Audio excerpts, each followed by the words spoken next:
ngewe umwuka yarambwiye ngo bambwirire ngo hagiye kuza inzara mu isi, inzara y'inzara, pana inzara y'iki, zizaba ari inzara z'uburyo bubiri. Nicyo kimenyetso kigiye kuza mu minsi ije, inzara y'ibiryo, ibiryo ibi byo mu nda, n'inzara y'ijambo. Ibyo bintu bizagendana. Bantu bazashaka ijambo ry'Imana. Dore wenda kubwiza ukuri, iki kinyamakuru abantu uzajya ubona za views miliyoni bashaka ijambo mu isi, bari buze bazisanga aha ngaho honyine. Kubera ko inzara yaje mu isi, izo nzara ebyiri zirahari, iy'ibiryo n'iy'ijambo ryayo. Ndababwira ngo mwamenyereye gusenga, Satani akabashuka ngo niwe ngo wabiteje, ngo Satani ngo yateje inzara mu isi. Ntabwo ari inzara ya Satani uyiteje, n'Imana yiteje, ko abantu bayobye.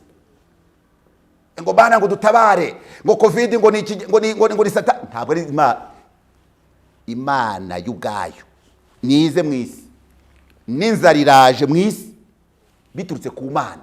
Ntagira uzasenga ngo Imana ikuri inzara, ngo Satani ngo yaduteje inzara. Ese iraduhora iki ko ari yaturimo? No kugira ngo abantu bave mu binyoma baze mu kuri. Ngo ikintu gitangaza kandi cyangwa urunuka cyabonetse mu gihugu. Ngo icyo kintu ni iki? 31. Ngo abahanuzi bahanura ibinyoma. Cya kabiri, abatambyi bategeka uko bishakiye. Icya gatatu, ngo kandi abantu banjye bashima ko bagenza batyo. Ngo amaherezo yabyo se muzabigira mute? Ni ibyiciro bitatu by'abantu. Bahanuzi bahanura ibinyoma, abashumba bategeka uko bashaka, ngo n'abantu ngo bagashima ko bigenda bityo. Umuntu ni igitangaza gukiza indwara z'abantu. None we abana be zirabamaze. Oya da, we ku giti cye. Abanyarwanda bavuze ngo simuvuze nzamuvumba.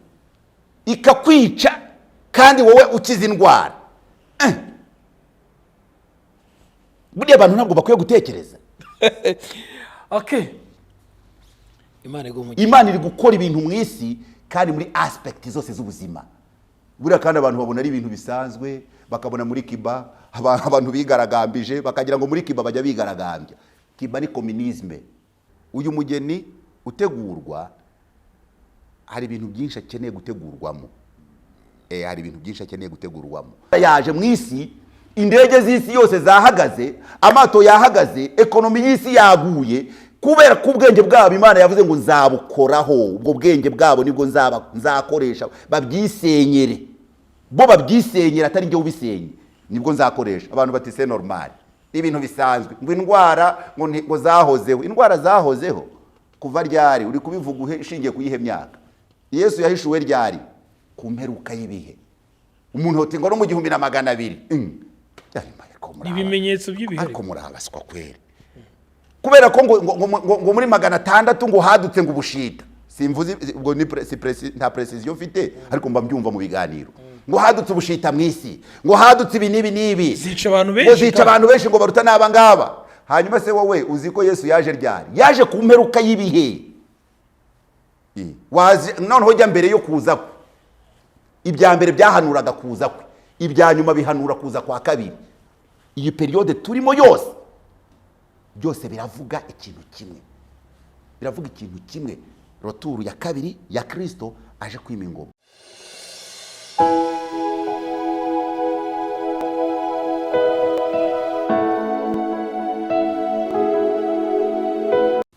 Inshuti z'umusaraba mwese badukurikiye muri hirya no hino ku isi, Imana ibahe umugisha. Nge Ndikuzo Emmy, turi kumwe n'umukozi w'Imana Denis Rurangwa, akaba n'umwana w'Imana, niko akunda kubivuga. Hanyuma nanjye ndi umwana w'Imana. Nange badukurikiye muri abana b'Imana, kuko Imana ni data. Hanyuma ndanezeye ko ndi kumwe namwe muri uyu mwanya, ni by'igiciro gikomeye. Hanyuma tubana mu biganiro bitandukanye. Uyu mugabo turi kumwe rero ngiye kumwibandaho muri aka kanya, kubera ko tubana kenshi mu biganiro hano, muramukurikira cyane. Hanyuma nanjye ngirirwa umugisha wo kwicara nkakurikira inyigisho ze zitandukanye, ariko noneho ndagira ngo uyu munsi tuze kugira ibyo tuza kugarukaho bisa n'ubuhanuzi. Ndashimira abantu bose twabanye mu bihe byatambutse, abakoze subscribe, Imana ibahe umugisha, mwarakoze cyane. Zikomeza kugenda ziyongera kugira ngo turusheho kugenda twongera ubwami bw'Imana muri twe, kuko hari abufite batabizi ko bawufite.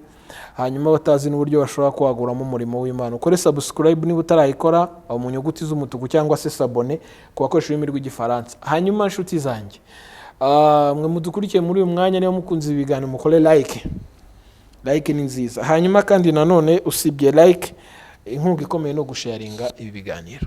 Imana imugisha. Kare twakira umukozi w'Imana Rurangwa Denis. Yesu ashimwe. Yesu ashimwe cyane. Tugira umugisha wo kubana nawe, ni by'igiciro gikomeye. Hari inyigisho zitandukanye wagiye utambutsa hano ku Ihumure TV. Yego. Bigaragara ko abantu bazikunze. Murakoze. Iyo urebye usanga impamvu bazikunze ari iyihe?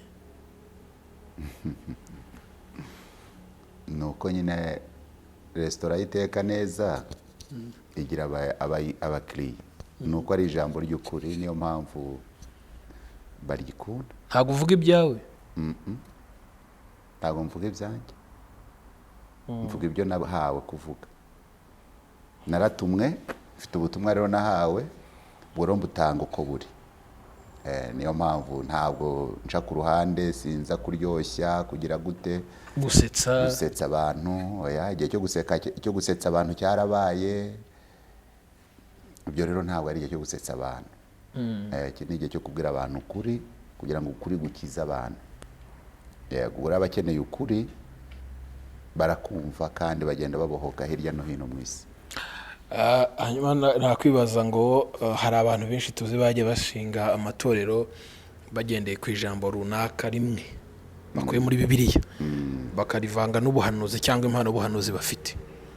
Wowe uhanura kenshi uhanurira mu ijambo. Iyi inspiration wayikuye he? Wafashe umwanya wo kwiga Bibiliya, Mwuka Wera yaragusanze, Imana iragusura mu nzozi, cyangwa se nawe uri umuhanuzi, ariko nanone ukifashisha Bibiliya kumva ko n'ijambo wigisha ari ijambo rizima. Hanyuma kandi nanone tukavuga tuti wenda wasanga ari uko wize theology cyangwa se waba ubizi ukawukoresha ubuhanga. Hanyuma tukavuga tuti wasanga ariyo mpamvu wenda abantu babikunda. Oya, ntabwo nize theology yagiye. Habe n'umunsi numwe pe. Kuva ndi umwana mutoya, kubera ko navukiye mu itorero, numvaga ibyo ari byo byose kumenya Imana bisaba kuyiga. Numvaga nanjye nakwiga theology. Ariko ntabwo byagiye bikunda. Ntabwo nize n'ishuri rya Bibiliya.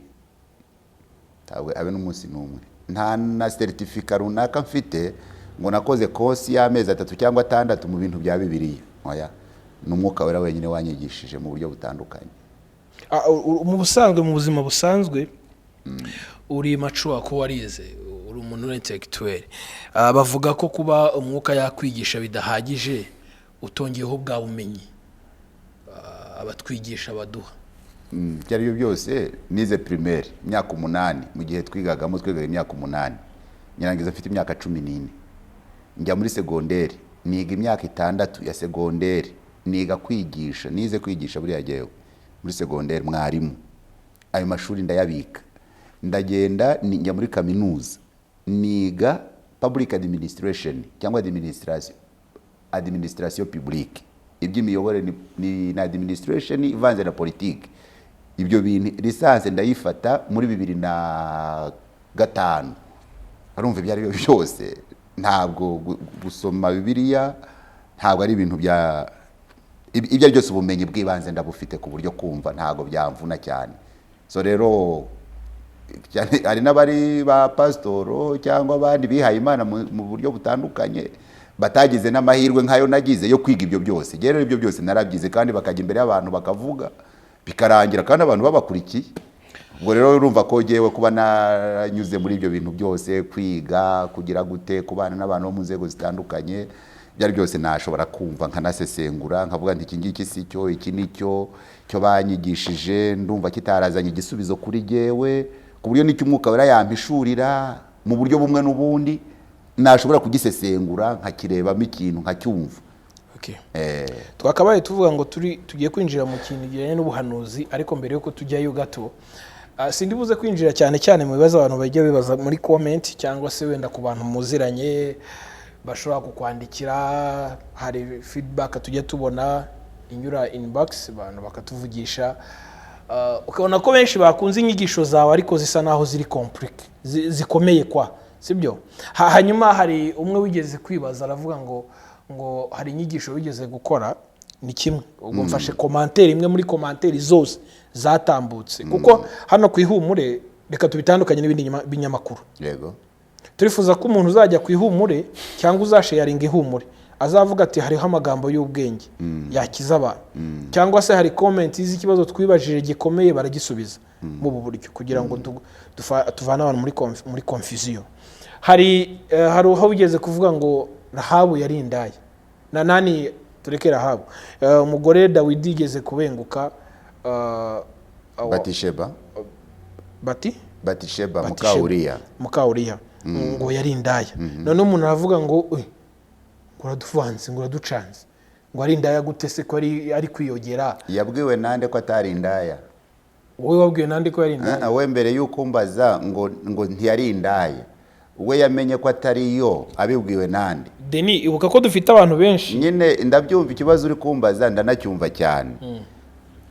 Niyo mpamvu mwira abantu nkabwira ngo rega ibyo ufite ubyongere mu ibyo mfite, kugira ngo ibyawe nabyo bigutere, aricyo bita dute. Il faut douter de tout. Niko ari filosofia y'umufilosofe mwavuze ngo il faut douter de tout et de toi-même. Ngo ujye wishidikanya kuri byose, ngo kugeza no ku rwego wishidikanyaho wowe ubwawe.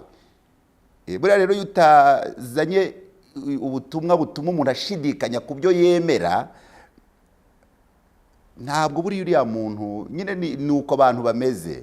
Ari ukuntu nkunda kwigisha nkabwira umuntu ngo ni nkaho nabwo ngo ariko banza utekereze mbere yo kunsubiza. Ubundi iyo turi kuganira n'abantu ndamwe mbere ngiye kuvuga, banza utekereze wumve icyo ngiye kuvuga, none nusubiza ubanze usubize watekereje, kuko ushobora gusubiza utatekereje ugakorwa n'isoni. Cyo ni kimwe. Ku gihe gishize mbwira umuntu wambwira ngo nimvuga cyangwa ngakora, mbere yo gukomanta uzajya urezeriva icyo uzavuga mu myaka 3 iri imbere, kuko uzakorwa n'isoni mu myaka 3 iri imbere. Uzasanga we ibyo wavuze wenda uzantuka, ndabyemeye kuko ngewe nazanye ukuri tumva none, ariko imyaka 3 nishira, nyamara ibitutsi wantutse nge nzabigarura mbikwereka. Mwende ese ko wantukaga mu myaka 3 ubu ngubu none uri kuvuga iki? Kubera iki? Uhuye nge navuze ibintu tumva. Yewe ushobora kuvuga ibintu nzi mu myaka 10 ishize nkabivuga muri uyu mwaka, kandi kuvuga ibyo mu myaka 10 izaza wowe ugatangira kureyajisa nonaha, kandi utazi ko ngende kuvuga ibintu ufite mu myaka 10 ishize, ndi kuvuga ibyo mu myaka 10 izaza, wowe ugatangira kureyajisa ushingiye ku bintu waruzi. So nizimye mu magambo rero, muka Uriya ese Bibiliya ivuga ko ari umugabo usambana cyangwa n'umugore usambana? Ndashaka kubisona neza. Nawe uri umukristo. Bibiliya ivuga ko ari umugore. None Dawidi niwe wasamba cyangwa hasambanya umugore? Akavuga ko Dawidi yamufasha agasambana. None se bivuze iki nyine? Niba umugabo adasambana hasambana umugore? Deni, turifuza kudusobanurira kubera ko ubumenyi ufite ntago bose bawufite. Webeka ko twize Bibiliya cyangwa twigishijwe, ariko akundi tuza mu materaniro bakadusomera bakadusobanurira tugataha bikarangiriraho. Ntabwo nza kubisobanura. Uzi impamvu ndari bubisobanure? Ndashaka ko abantu babitekereza ahubwo. Ndashaka ko babitekereza. None iyo uzazira ariko uzabisobanura mu gihe gikwiriye. Ariko sinshaka kubisobanura. Wow. Kubera iki? Kubera ko erega abantu bakwiye gutekereza. Kuki abantu babaho badatekereza ariko? Religion, en fait religion nukumva nuwabajije Imana imuha umugisha. Nibura yabaye nk'uwikanga. Yakangutse. Muka Uriya yari indaya. None ngewe ndabajije. Ese Bibiliya ivuga ko ari umugabo usambana cyangwa n'umugore usambana? Bibiliya ivuga ko ari umugore usambana kuko umugore ashushanya n'itorero. Voilà, umugore ashushanya itorero.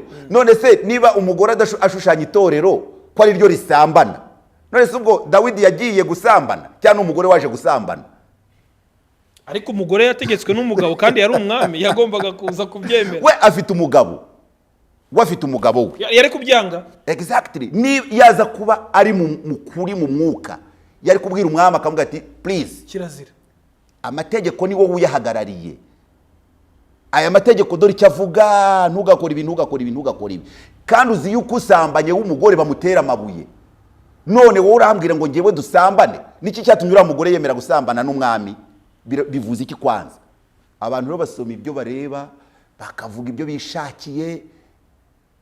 ariko uko tukiraho Deni usanga ibibazo byose turimo abantu bari gucamo biri no kugenda bitera urumva mu nyigisho zawe ukunda kugaruka uvuga uti umuntu ni mubi yego si mwiza agirirwa neza n'imbabazi z'Imana n'amaraso yamenetse niyo yamugize mwiza amaraso niyo yamugize mwiza yatumye yemerwa wibuke ko aho hagati ugeze hari inyigisho ebyiri abantu barimo baravanga muri iyi minsi aho usanga abantu bari kugongana ngo babigishije ubuntu urumva ngo babigishije kujya kwatura no kwihana ibyaha ariko aba buntu bavuze ko ibyaha atari byo biri budukize sibyo kubera kwihana buri munsi Imana ibabaye nasambanye Imana ibabaye nibye Imana ibabaye natukanye kandi umaze gutukana urabyihannye mu kanya bisubiyemo urahora muri urwo ariho benshi bitiranye no kuvuga ngo mu ijuru ubundi Imana iduha ubugingo ishingiye kuki aho uzasanga abantu bari gusenga Mana uduha ubugingo ngiye uzampa iherezo ryiza uzampa ubugingo ariko ugasanga birafatira kuko abantu bize nabi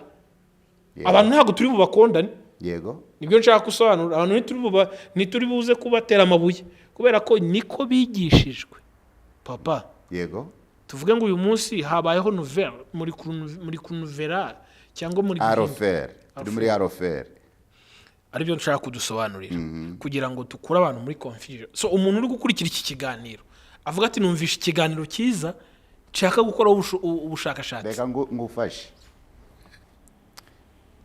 dutumwe mu isi yose ntabwo dutumwe ku muntu umwe dutumwe ku bantu b'isi yose icyo nshaka kuvuga ni iki reka njye gufata akantu gatoya kaba mu isengesho christianisme uzi ko majorite yabo ni catholique la foi catholique sibyo protestant ntayiriho abagatolika nibo benshi mu isi natwe buriya abaprotestant n'abarokore n'iki twese tuva iyo ngiyo ni eglise yagiye ivamo ibintu byinshi ariko umva isengesho rya buri munsi ngo Bikira Mariya mubyeyi w'Imana urajya udusabira tw'abanyabyaha kuri ubu n'igihe tuzapfira uribaje iryo sengesho umuntu ni umunyabyaha w'ubu n'igihe azapfira kandi noneho ari gusaba ubufasha bwo gusabirwa ni umunyabyaha w'ubu n'igihe azapfira kandi ngo ari gusaba ngo asabirwe ngaho utekereza ubwo bubata umuntu watura ibyo bintu 24 kuri 24 yihaye Imana ubuzima bwe bwose imyaka ibihumbi irashize abasore baravuye mu ngo baragenda bashyirwa muri za monasteri abakobwa bafungirwa iyo ngiyo biha Imana ariko isengesho ryabo rya buri munsi ngo basabirwe ngo kuko ari abanyabyaha bubu n'igihe bazapfira iyabo bo bari twigishaga ngo twe turisenge ariko bo ntibanarisenge none uwo muntu akeneye kubwirwa iki akwiye kubwirwa imbabazi z'Imana ziriho ziteka ryose niba wowe warihaye Imana ukabona umunyabyaha w'ubu n'igihe uzapfira ubwo asabandi uragira ngo babiki none abantu bakomeze babe muri ubwo bubata dufite abantu hano hanze sibyo ndaga urugero Deni yego muri Sunday school baratubwira ngo nutukana Imana izaguhana yego nusuzugura Imana izaguhana uzajya mu muriro waka amazuku yego Imana izagutwika yego ninde wigeze akubwira ngo shitani ni umugome none hisi nyigisho twakuze dufite ubwoba ko Imana izagira ite izatwotsa yego kumishita izadutwika mu muriro utazima dukura dufite ubwoba bw'Imana yego ntago turi buze kuyubaha turi buze gutinya ko ari ingome umuntu umwe aravuga ati ariko mu minsi ishize niba mbwiraga ati ariko ibyaye byose uyu yari umwuka wa shitani wo kutwangisha Imana abantu bakurira mu uyu mwuka n'ubwo bumenyi ku buryo uyu munsi ujya kumva umuntu inyigisho zafite ni ukukwereka ko Imana nubwo ari inyembabazi irahana irica iratsinsura imaraho reka ngubwire le vrai Satan Satani nya Satani ninde imikorere ye niyi ubundi Satani nya Satani afata ibye akaba ari byo yita iby'Imana ibye bwite nibyo yita iby'Imana nishaka nkubwire ibyo nyine byo kubwira abantu iterabwoba, muzarimbuka, nimutihana muzarimbuka, muzapfa, izabotsa. Noneho abantu kubera ubwoba bakiruka bahunga, Satani akabaha n'ibyanditswe ngo mubakirishe ubwoba.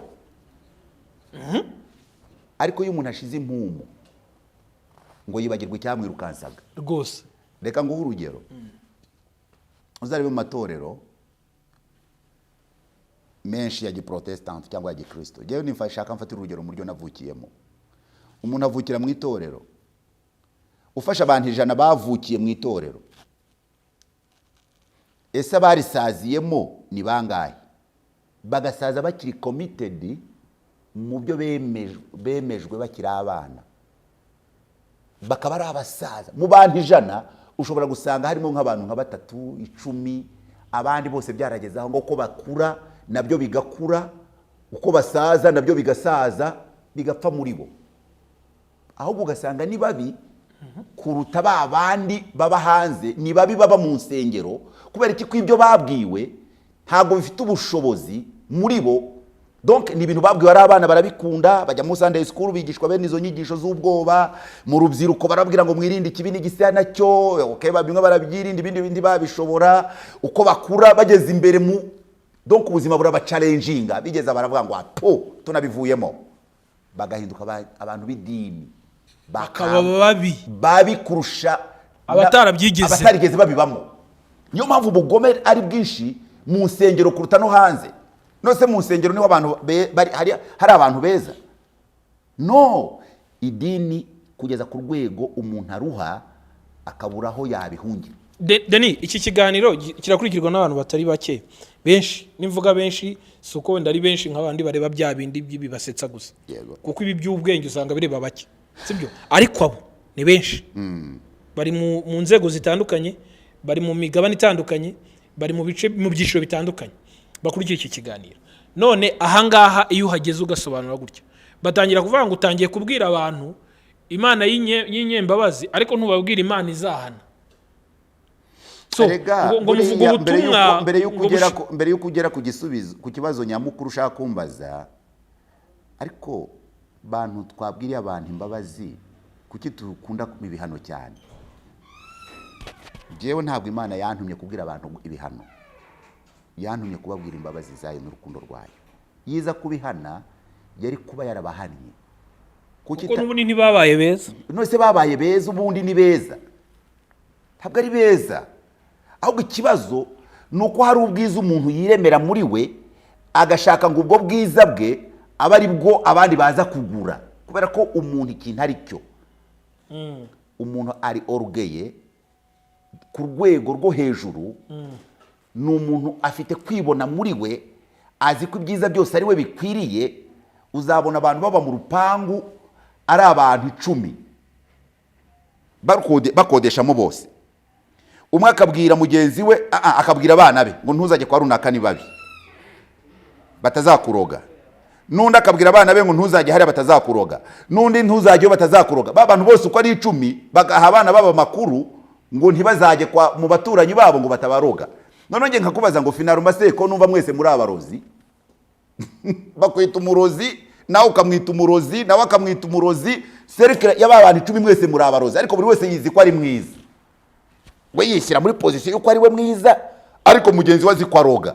None finaro bakonda birangiye mwese murogazi, kandi wozi kuri mwiza, kandi abandi bazi bagutekereza kuroga. Ese ni runaka uroga cyangwa n'uburozi bukuri mu mutima wowe? Ni wowe murozi, uri mubi, ariko ububi bwawe nibwo ubona mu bandi. Cyo ni ikintu Satani yatamitse umuntu, kumva ko ari we mwiza, abandi bose bagomba kumwigiraho. No, ntabwo umuntu ari we mwiza par rapport y'abandi. Okay, nkubaze. Yego mbaze. Ko uyu munsi wumva ko inyigisho zawe ari zo z'ukuri, no kubera iki? Nuko ari ukuri. Ubwo ntago usimbutse cya kibazo kindi wari kutubwira cyawa muntu umva ko ari mukuri. Ndaguha impamvu, ndaguha urugero. Hari abantu badukurikiye muri mwanya Deni. Yego. Bavuga bati uyu mugabo se kuko urumva uko byagenda kose. Yego. Hari abantu hano bagupinga. n'abadashaka no kubireba ariko nyine yakomeza kumva nyine akareba ejo yabona yo ugarutse wenda akabyanga ariko akabireba hari n'utagaruka akavuga ati mbyihoreze nshaka kumwumva kubera iyo mpamvu hari inyigisho abantu bagiye bakira bumva ko ariko kuri kuko nk'ubu ndaguha urugero imyizerere iri hano hanze iratandukanye ntiwanakumveka abantu kandi ngo bose bakumve bumvire imyizerere yawe sibyo ariko ndashaka kumenya kuvuze ngo hari abantu bumva ko aribo bari mu kuri ibyo bavuga bakumva ko aribo beza kuruta bariya sibyo deni wowe duhize inyigisho kubera icyo uri mwiza cyangwa se ufite izi nyigisho z'ukuri kurusha za zindi babandi batanze. Ngewe ndi mwarimu wanjye, ngewe ndi ishuri nigiramo ngewe ubwanjye, ntabwo nakubwira ikintu nge kitansinze. Oya, ngewe ntabwo nasohora ijambo ntiyige, ngewe baza pratique muri ngewe, pratique iba kuri nge, noneho mbisohora byabanje kuba muri ngewe nkabana kuko numva ndi mubi kandi ndakora nabi, nkumva ndi mubi, wandakaza nkumva nakuvuna. Noneho mvuze gutya umuntu avuga ati uriya muntu ko agira amahane. Ngewe ngira amahane kabisa. Umutima w'umuntu ni ariko kuki habaho abapolisi n'abasirikare, abazwi n'abatazwi, abagaragara n'abatagaragara, no kugira ngo bakumire ibyaha biba mu bantu, kuko umuntu ni mubi teromake agomba gucungwa, bakaba bariyo mu madini hose umuntu bakamucunga kubera ko umuntu ni mubi. Ikibazo face yerekana y'ubwiza bwe entre guillemets niyo ajya gucuruza mu bandi, niyo yamamaza mu nkunde kubera ko nge ndi mwiza munyigireho, amustar ndi star jewe, ni mwese mugomba kundeberaho, tukurebereho. Oya, rero kuba abantu babwirwa ukuri bakwiriye kwakira uko kuri, noneho bakaguhuza na realite babamo. Iyo realite babamo mu rugo rwabo rwa buri munsi, umuntu akabihuza n'ijambo yumva bati ariko wa mugani bari baratubwiye ngo tuzajye tubabeza ko byatunaniye. Nose Paulo yavuze ngo iki? Ngo yifuza gukora ibyiza, ngo ariko agasanga yakoze ibibi, ngo ariko aza guhishurirwa ko atari ukibikora, ngo ahubwo ngo ni kamere iri muri we niyimutera, ngo ni isigaye ikora ibyo ngibyo. Wa muntu wa kamere uwo ntashobora guhinduka namba. Umwuka wera agenda acoga, ariko umuntu ari aho ngaho, kuko uzabona Imana, uw'Imana yacunguye yapfiriye usa nayo ni umwuka. Ntabwo Imana iba mu mubiri, ikorera imirimo yayo mu mubiri, ariko yo iba mu mwuka. Rero kwigisha abantu ngo umubiri n'utungane, ntabwo umubiri ushobora gutungana. Icyo afite ni nacyo cyaha Satani yakoze, kuko kubona Imana yadesize kuba mu mubiri, akaba ariho ikorera imirimo yayo, kandi umubiri ari fake, ari faible. Satani avuga no, wari gusaba umuntu gukiranuka kandi umubiri ushobora gukora ibyaha. Imana iti yes, aho ngaho niho ushaka nyine, aho ngaho niho hari gukiranuka kwanjye. Iduhindura gukiranuka kwayo kandi tukiri babandi. Nicyo gituma Dawidi yavuze iki? Yaravuze ngo Yesaya Zaburi ya 51 yavuze ngo iki kuri cya cyaha tumushinja yakoze? Yavuze ngo iki 51 nishaka mpere ku murongo wa 5 ngo kuko nzi ibicumuro byanjye, ibyaha byanjye biri imbere yanjye iteka, ni wowe ubwawe nacumuyeho, nakoze cyangwa n'amaso yawe, byabereye bityo kugira ngo uboneke ko ukiranuka nuvuga, kandi uboneke ko uboneye nuca urubanza. Afite ibyo Dawidi yakoze bigiye kujustifia gukiranuka kw'Imana, bigiye kugaragaza ugukiranuka kw'Imana. Afite umubiri we wahanuye, umubiri we hari icyo umwuka wera agiye kuwuvugiramo. Nicyo uyu mubiri ni rimwe usome Yesaya 20 umwuka uza kuri Yesaya uramubwira ngo genda ngo wikenyurure wambare ibigunira, wikuremo umwambaro wawe ukuremo n'inkweto. Ngo yamaze imyaka 3 yambaye ubusa nta nkweto yambaye. Tekereza ubonye Deni mu mujyi wa Kigali cyangwa mu isi agenda kuri aeroporo yambaye ubusa. Umusazi de automatically ni umusazi. Yesaya yamaze imyaka 3 ari mu urwo buzima. Ngo ariko umwuka wera yari kuvuga ngo niko ngo abanyegiputa n'abayetiyopiya bagiye kuzajyanwa bambaye ubusa, ikabikorera kuri we. Ntabwo abantu bazi ko umubiri w'umuhanuzi uhanura.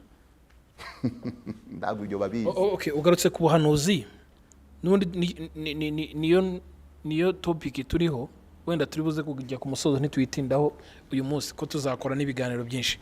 Denis, hariho ubuhanuzi wavukiye mu itorero rya ADEPR, usanga harimo umwuka w'ubuhanuzi na n'uyu munsi uracyarimo, barahanura. Ariko kugeza ubu hari uko bavuga ngo abantu ngo umuntu yaravangiwe. Usanga umwuka wo kuvangirwa uterwa n'iki?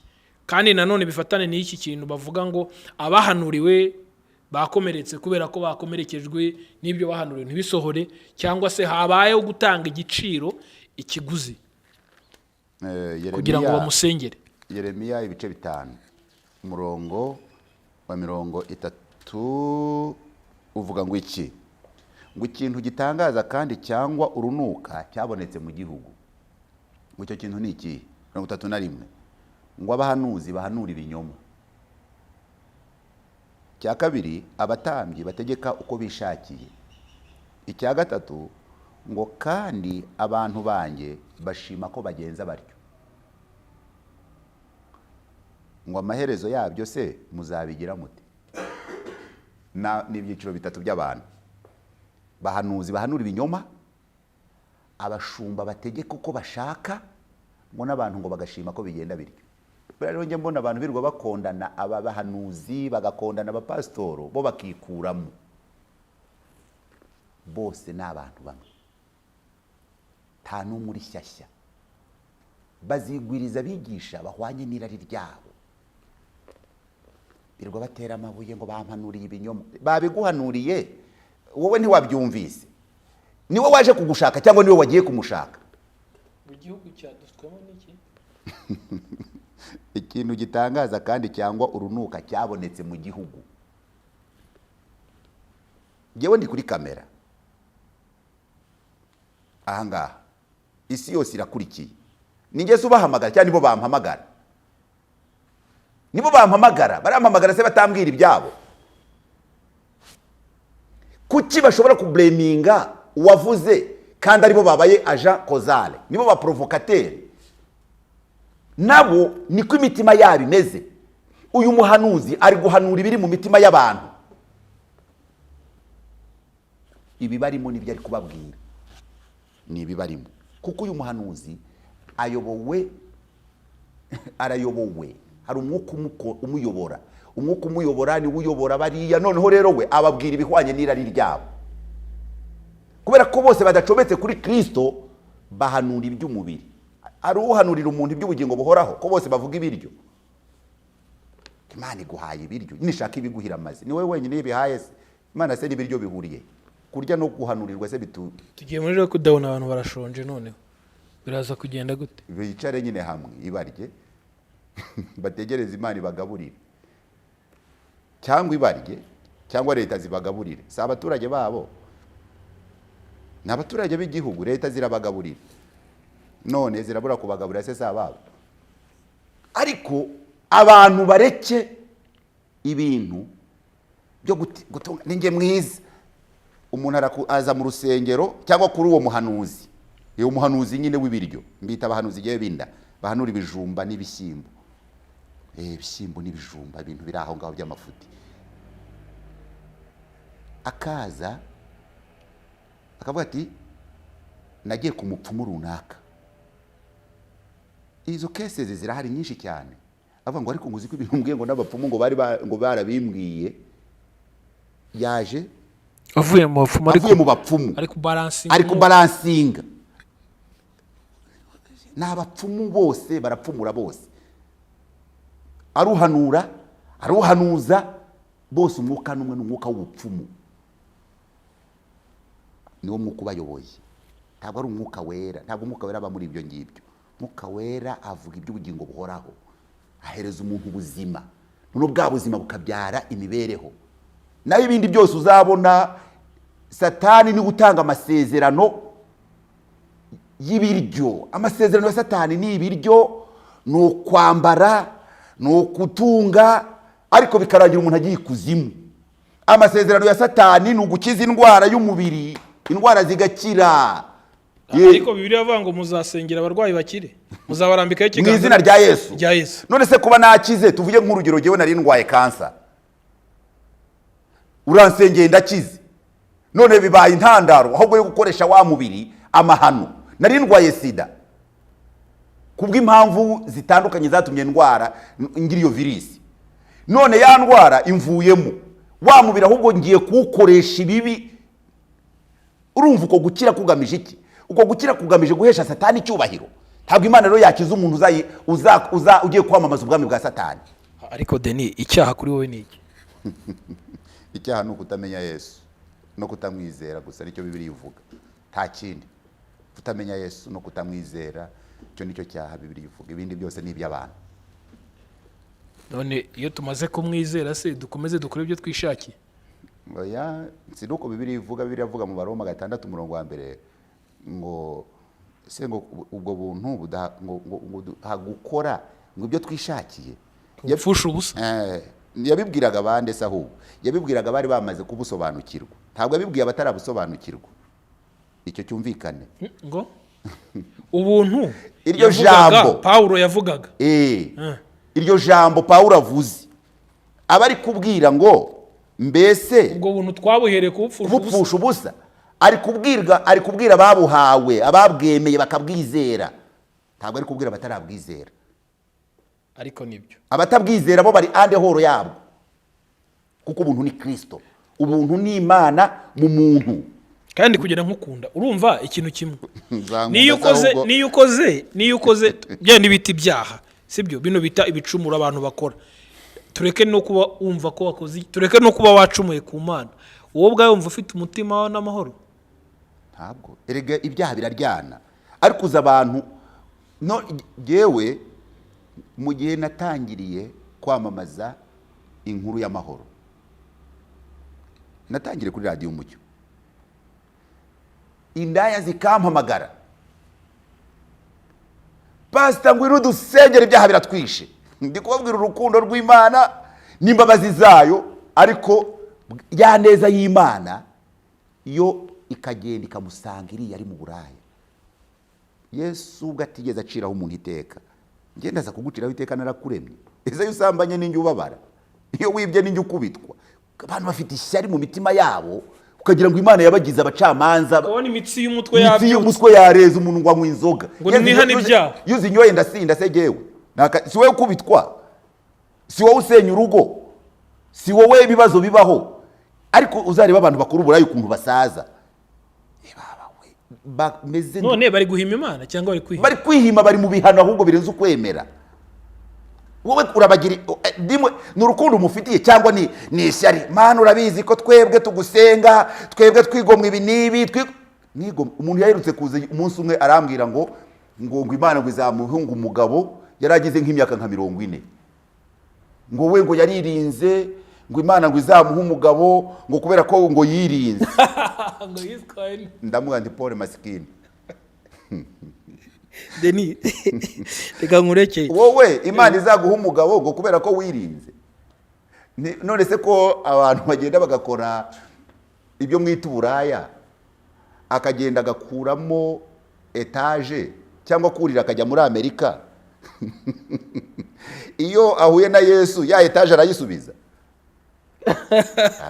Ngo cyo ni ikinyoma. Ya etage arayisubiza ngo nahuye na Yesu, ngo ya etage ndayisubije ngo kubera ko ngo nagiye muri hoteli nkaryamana n'umuzungu ufite ibikorwa runaka, yarangiza akangabira imitungo yiwe, none nahuye n'umwami Yesu ndabisubije. Besha abantu fe mu binyoma. Umaze iminsi Deni, reka tujye kumusoza iki kiganiro. Kwizera Yesu Kristo ni ukuba umwana w'Imana, ni ukuvuka bushya. Ibyaha mu mubiri byo n'abantu babikategoriza. ubu se ko abantu baba kuri ibi za social media amafaranga birirwa bakira amafaranga y'abantu bazi bazi bakora iki, bazi bayavana hehe, ariko ibyo bareba nibyo baciraho imanza.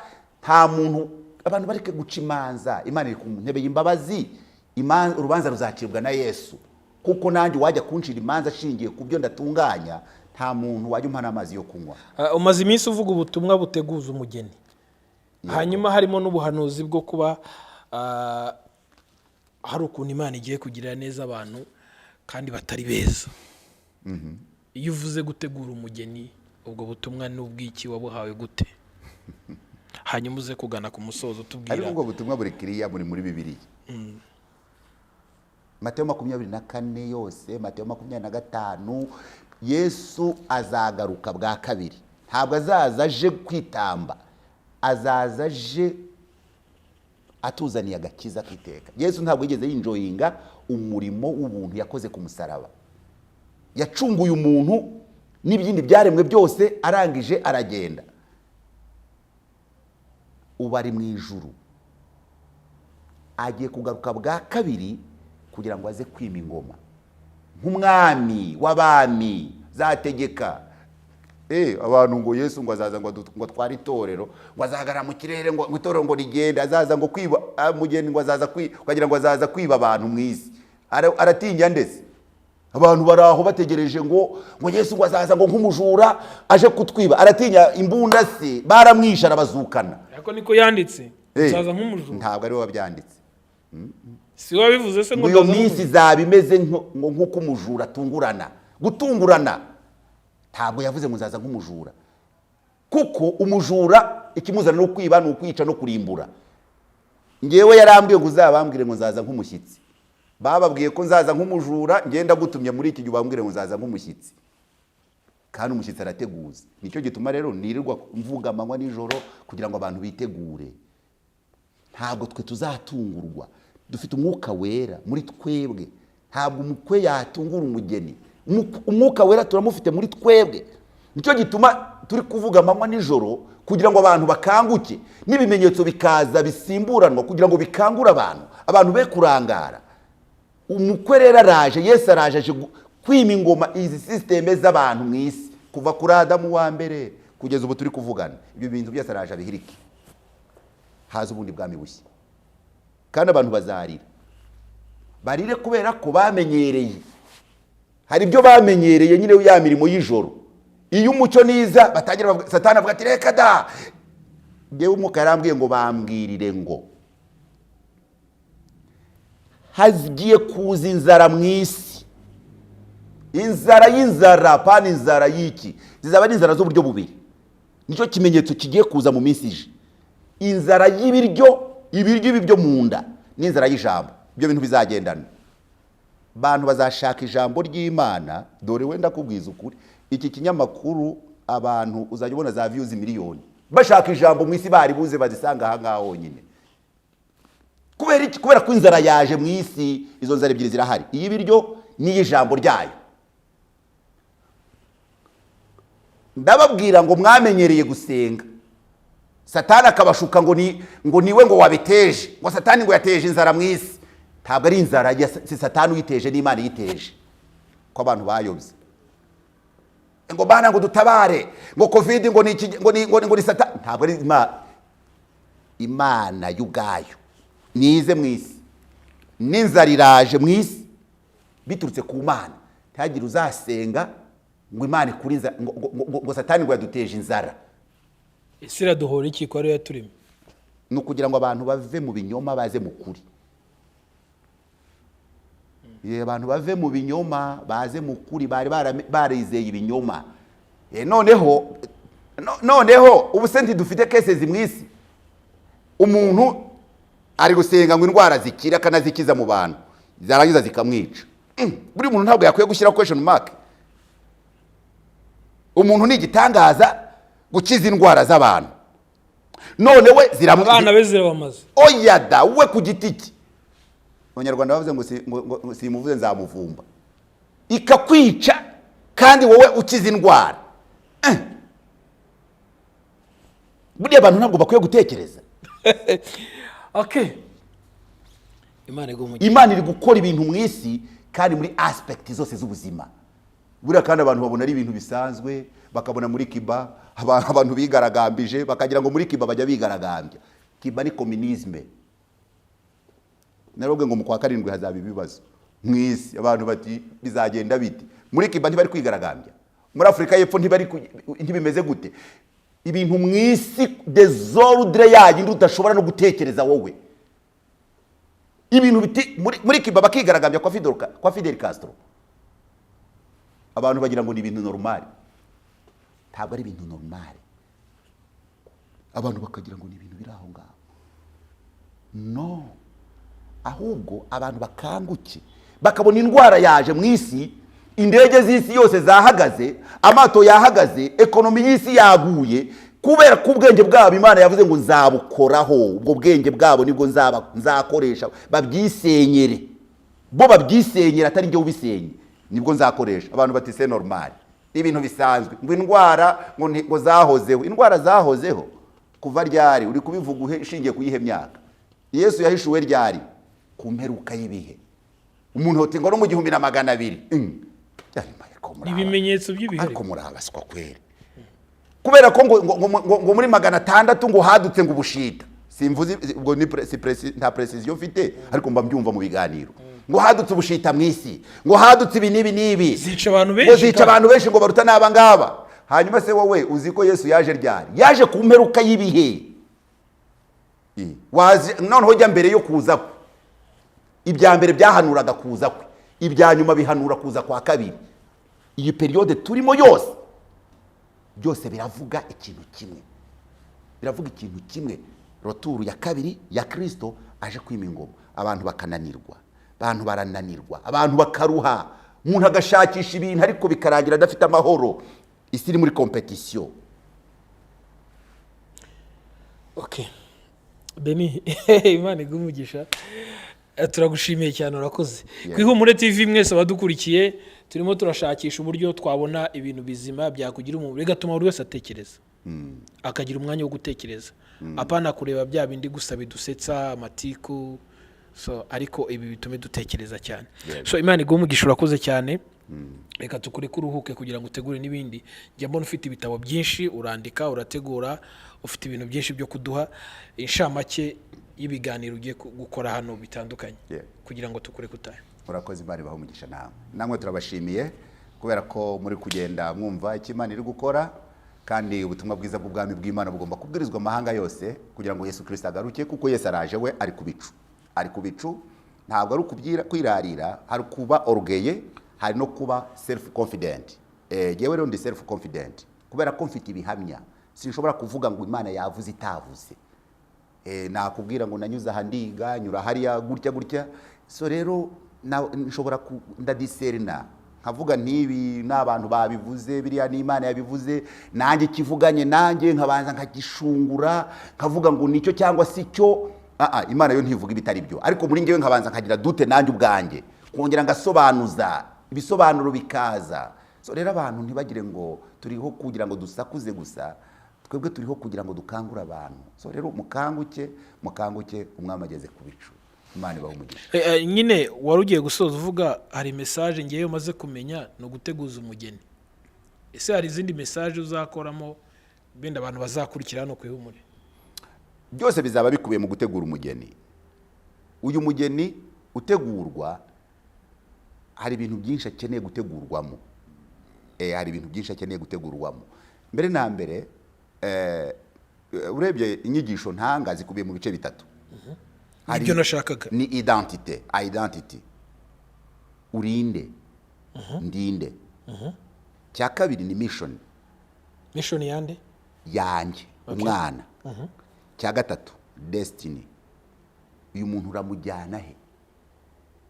Yimenye inshingano, amaherezo nayahe. Ugenda uzihuza zose. Buriya biba ni kombinezo y'ibyo bintu, ariko buriya ni ibyo bintu bitatu biba biri hamwe. So rero uyu muntu agomba akisobanukirwa muri identite. Ni umwana wisumba byose. n'umwana w'isumba byose akabimenya ngo abantu ngo bazarimbuka. Nkabwira niba ari abazarimbuka ubwo ni wowe number 1. Ntukabita abandi ngo bazarimbuka ngo wowe ngo kuki wumva ko ari abazarimbuka ari abandi kandi wowe ibyo ni bya bindi nyine byo kuba urugeye kwiyumva ko ari wowe ibyiza bikwiriye. Twese twacunguriwe mu muntu umwe ari we Kristo Yesu. Nta muntu n'abandi baririya bari gusenga imbeba nabo baracunguwe. Dufite inshingano yo gusenga ijambo ryacu rikamamara mu isi yose, abo dushobora kugeraho mu mwuka, abo dushobora kugeraho mu mubiri, d'une manière d'une autre. Bari abantu bakamenya urukundo rw'Imana kuri bo. Imana igumugisha. Urakoze. Deni rakoze cyane, Imana imumugisha. Mwese aba badukurikiye ni kwihumure TV, nge nari kuzo Emmy. Deni Rurangwa, Imana imuhagurukije kugira ngo imukoreshe ibyimushizemo. Buri wese mwisi afite misiyo ye. Nanjye misiyo ni hano kwihumure, Deni nawe nuko nawe uri kureba. Imana imumugisha abantu bose barebye iyi video, utarakora subscribe bikore kugira ngo ubone ibindi biganiro bitandukanye byakugira umumaro byo kwihumure TV. Hanyuma ukore like niba ukunze iki kiganiro, hanyuma inkunga ikomeye niba hari ibyo wakunze by'umumaro birimo nawe gisangiza abandi. Murakoze cyane. Murakoze.